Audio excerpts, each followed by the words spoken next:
उज्जैन में बाबा महाकाल के दर्शन करने के बाद मध्य प्रदेश के उप मुख्यमंत्री राजेंद्र शुक्ला इंदौर में विधायक रमेश मेंदोला के घर पहुंचे। यहां उन्होंने विधायक रमेश मेंदोला के पिता के निधन पर शोक व्यक्त किया।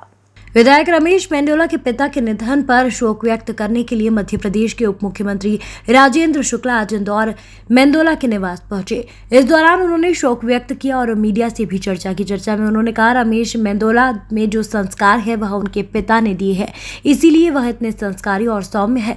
वहीं दूसरी ओर जब मीडिया ने उनसे 9 दवाइयों के बैन करने का सवाल पूछा तो उन्होंने कहा था कि इन दवाइयों को अभी बैन किया गया है, साथ ही इसकी जांच के आदेश भी दिए गए हैं। वहीं कोलकाता की घटना के बाद मध्य प्रदेश के अस्पताल में भी सीसीटीवी कैमरा लगाने की बात भी उन्होंने कही।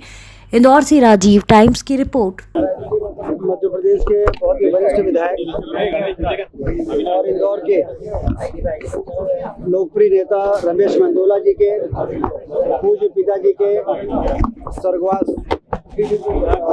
हुआ है और ऐसे दुख की घड़ी में हम सारे लोग उनके यहाँ उनसे मिलके उनको सांत्वना दे रहे हैं। और रमेश मेंदोला जी जिस प्रकार से हम उनको देखते हैं, उनको जो भी संस्कार मिले हैं उनके पिताजी से मिले हैं। उनके पिताजी के बारे में जानकारी प्राप्त होने के बाद ये समझ में आता है। और रमेश जी लगातार 1 लाख से ज़्यादा वोटों से जीतने वाले ऐसे विधायक, उनकी लोकप्रियता अपने आप लंबे समय से कायम है। और ये पिता के सत्कर्मों का फल और संस्कार जो पुत्र में आते हैं वो परिलक्षित होता है। मेंदोला जी के व्यक्तित्व को देख के मैं पूज्य पिताजी के चरणों में श्रद्धांजलि अर्पित करता हूँ। जैसे ये बात संज्ञान में आई है, जैसा कि आप बता रहे हैं कि उन इंजेक्शंस को बैन किया गया है। अब इसकी गहराई में हम लोग जाएंगे कि क्या कारण है जिसके कारण इस प्रकार की परिस्थिति पैदा हुई है। पश्चिम बंगाल की जो घटना हुई थी, इन इंजेक्शंस को खरीदने की भी क्या जांच होगी कि क्यों ये इंजेक्शन? जरूर इसको देखेंगे। इसका विकल्प लेकिन अभी तक नहीं आया सर, ये बैन करने इसके विकल्प पर भी विचार करेंगे।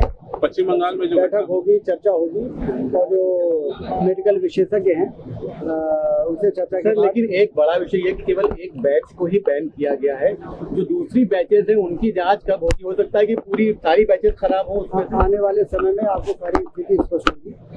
अभी तो ये जानकारी आपको जो मिली है फर्स्ट हैंड, उसके बाद जो डिटेल इसमें जांच और विकल्प और इसके पहले के जो आदेश वगैरह हुए हैं उस पर चर्चा होगी। सीसीटीवी कैमरा अस्पतालों में, मेडिकल कॉलेजेस में ऐसी जगह लगाएंगे जहां पर आमतौर पे सुनसान की स्थिति होती है, लोगों का आवागमन कम होता है और वहां पर इस प्रकार की दुर्घटनाएं घटने की संभावना ज़्यादा होती है।